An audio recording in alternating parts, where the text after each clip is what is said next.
the boiler is fixed. Oh, I love that kind. I had to move the mirror that was here, all the junk that was here. My dad was nice enough to come and help me with this.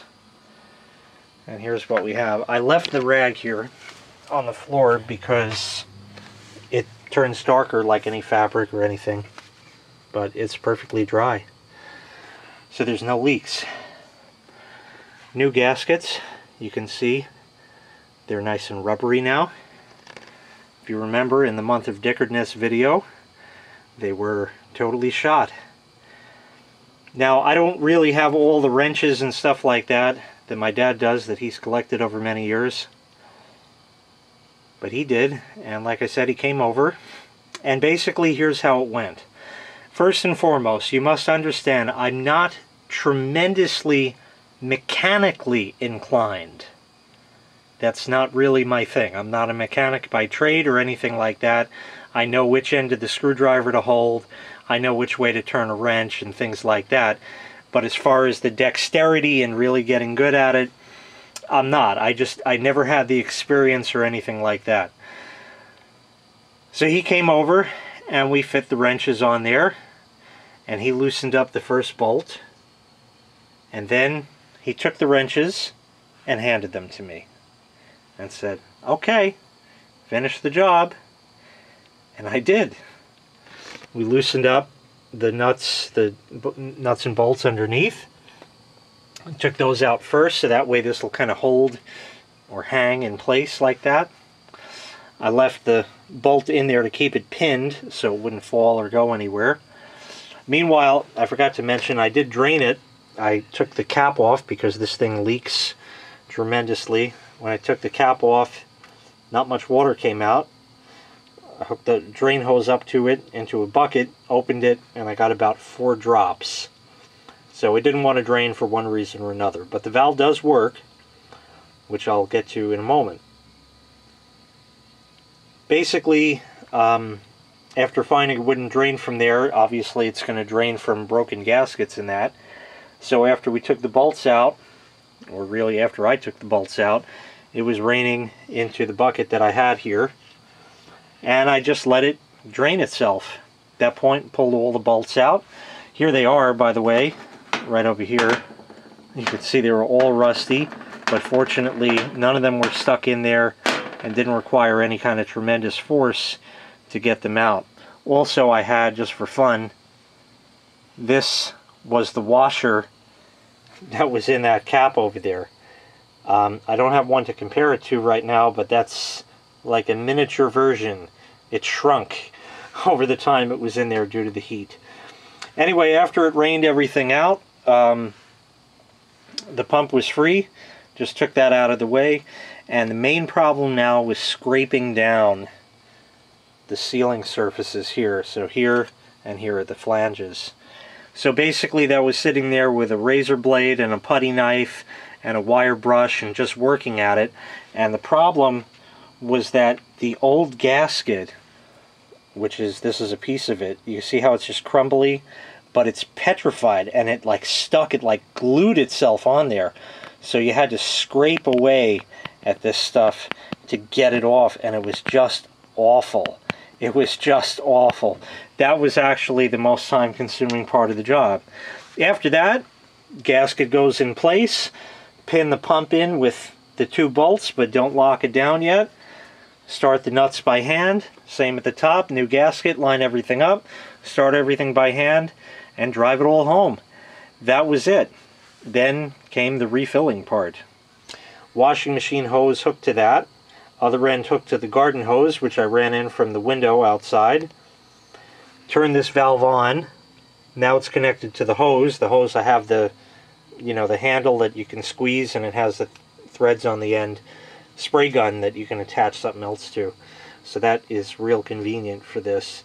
And I was able to backfill the system. Why? Well, if you're not aware of the story, this valve is fakakta. It doesn't work. It only allows about a pound or 2, maybe 3 psi in. and it stops. It's defective, it's bad, and there's nothing for me to do with it except for replacing it, but I can fill it from down here. So it was a matter of hooking up the hose, opening that, and just squeezing the trigger until enough chooch on the gauge there. And let's see, this is sitting at about 15 or so psi, which is about right, not too bad. Might need a drop more. If it does, I can just refill again using the same technique. Then we fired it up. I already did my preventative maintenance on it by blowing everything out with compressed air in that inside, which made sure that all the dust and cobwebs and all that kind of good stuff were blown off just so they don't ignite. Just in case. Fired right up. Everything started to get hot. Pipes started getting hot. This was going. Everything was going good. I have 2 bleeders in the ceiling over there and up there by the light. I opened those up, bled that. Basement's working fine.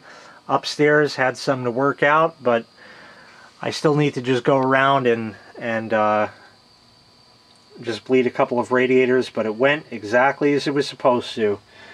Everything went no problem. So, to Carl the plumber,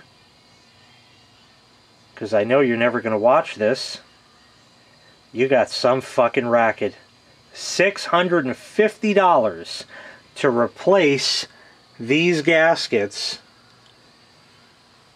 which he also was going to do the other pump and that valve, but even so, $650. 3 hours labor, which this took me an hour, okay, and I'm not experienced. The part, the gasket set of 2 and the 4 bolts was $5.25. Learn to do things for yourself, because if you have to have somebody do it for you, you are going to pay not only through the nose, but certainly out the ass. Remember, don't call the pros. They're only people who have done it a couple of times, and that's it. I had no real experience with this. I just had to fucking get in here and do it. And end result, it's fixed. Worst case scenario, something goes horribly awry and I can't get myself out of a jam, then you can always call in the pros and have them correct the issue. Learn to do things for yourself. Not only will it save you a tremendous amount of money, but afterwards you have the satisfaction of a job well done. And that is something that is severely lacking in today's culture. Trust me, try it, you won't be sorry. I'm very happy now. We're going to be warm for the winter, and it only cost me $5.25 and an hour of my time. That was worth every penny. Actually, the satisfaction of doing the job and getting it done was worth anything, even if the part was $50, even if the part was $150. Just knowing that I saved on the labor, which is where they're going to kill you, and having that satisfaction of the job well done was well worth the price of admission. So, here's to a nice warm winter inside. Hopefully it won't be that cold out, because hell, that'll save on the bill, right? Thanks so much for watching. Make sure you click like, make sure you click subscribe, and take care. We'll see you next time. Bye-bye. Oh yeah, here's all the pile of little bits of gasket. Just got to pick those up, vacuum everything out, and put everything back. One last note. The plumber didn't want to touch this gasket here. It's not leaking, but it's not in good shape. Well, I think if something happens, I can probably fix it. Yeah, it won't be easy. Yeah, it'll take time. But I think doing that is great. He didn't even want to touch this because he said if that breaks, we're going to price out a boiler. And I said, no, we're not. And also, this one on the back of the boiler, not really good lighting, I'm sorry. You can see there's a bolt on both sides there. As long as those bolts will come out, there's no reason why I can't replace the gasket in that, and it's all the same there, there, and there.